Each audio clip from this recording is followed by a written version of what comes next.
So having persuaded Britain to do Brexit and downgrade all of our rights, the right wing of the Conservatives are now trying to ensure that we get rid of everything, all of our human rights, our democracy and our adherence to international law, to see us become a pariah state and dictatorship.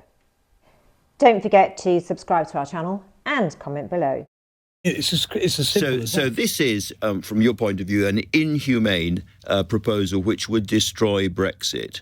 Just let's in a nutshell. hang around the Brexit side of this for a moment. And it destroys Brexit because it destroys the relationship with the EU based on the Good Friday Agreement and therefore the trade. Look, it doesn't automatically. David Davis is saying that Brexit is at threat. What he means is the agreement, the trade agreement that we have with Europe is at threat. And Brexit itself is not at threat. Brexit is here, it's happened, we've left the European Union, and the only way Brexit can be got rid of is if we agreed to rejoin the European Union. Destroy Brexit. I mean, but it does pretty much automatically destroy the Good Friday Agreement. The Good Friday Agreement, if you read through it, a whole load of clauses which are based on the European Convention on Human Rights. It's based on it. It's fundamental. So if you destroy your support for that, then you destroy that. But it gives the pretty much automatic right to the European Union, if they want to pull the plug on everything else, because there are enough clauses in the TCA, as it's known, to do that. So I was saying the stakes here are the future of the government. The stakes here seem to be even bigger than that. They are. At one level, they are. And I'm not... Once again, the Conservatives have taken us to parliamentary high drama. They did this with Brexit, as we remember. But because of the referendum on Brexit and a feeling that one side had won, they did have more weight to the push to keep going with Brexit, even though actually people didn't really know what Brexit was.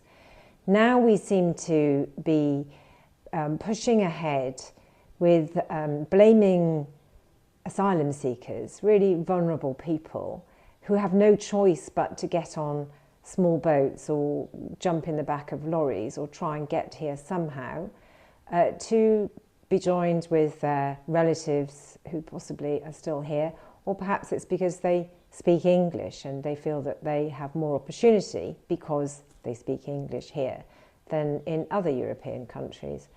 But these few people, and it's tiny, the number that we're looking at, probably maximum 200 people, they want to be able to send to Rwanda on a plane, because obviously it looks as though they're doing something by putting a few people on a plane, as they put a few people on a barge called the Biffy Stockholm.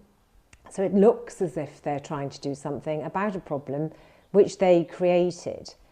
Don't forget that it was Brexit, it was leaving the Dublin Convention, which opened the door to all of this refugee crisis, and the numbers went through the roof because of Brexit. So in truth, I think that if you're wondering what's going on, what you have to think about is, do I trust these people who are leading this fight to take us somewhere? But we're not sure where.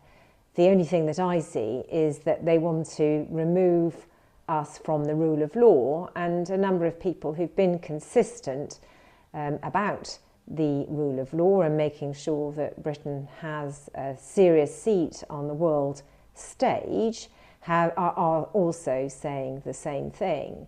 Brexit is undoubtedly the origin of this, but actually the split has got much worse, because what we're now watching is a split between people who believe in the rule of law and people who don't actually believe in the rule of law at all.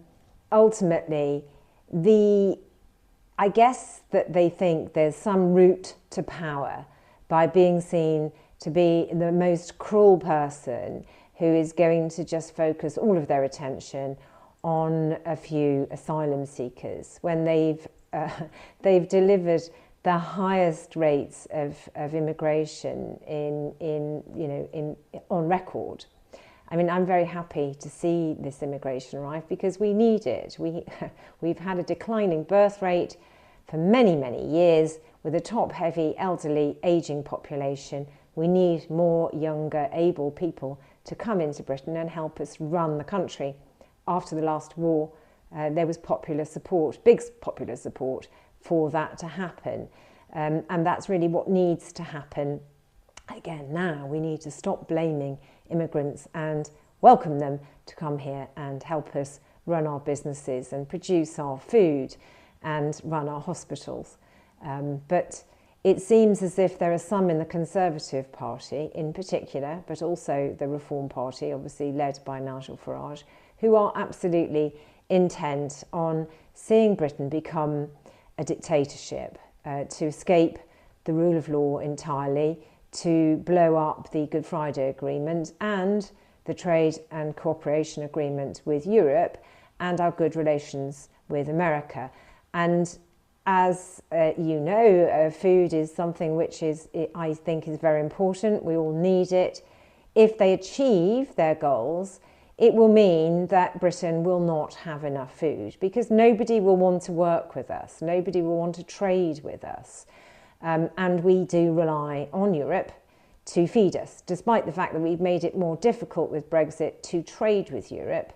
And there are no upshots for us here in Britain whatsoever. It's all downsides.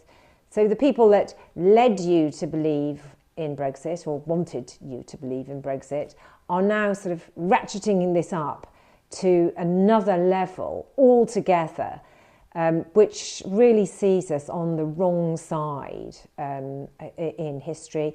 We'd be on the same side as North Korea, Russia, and as you're seeing with Rwanda, even Rwanda, which in recent times has been found guilty of genocide, is reminding Britain of its obligations to international law.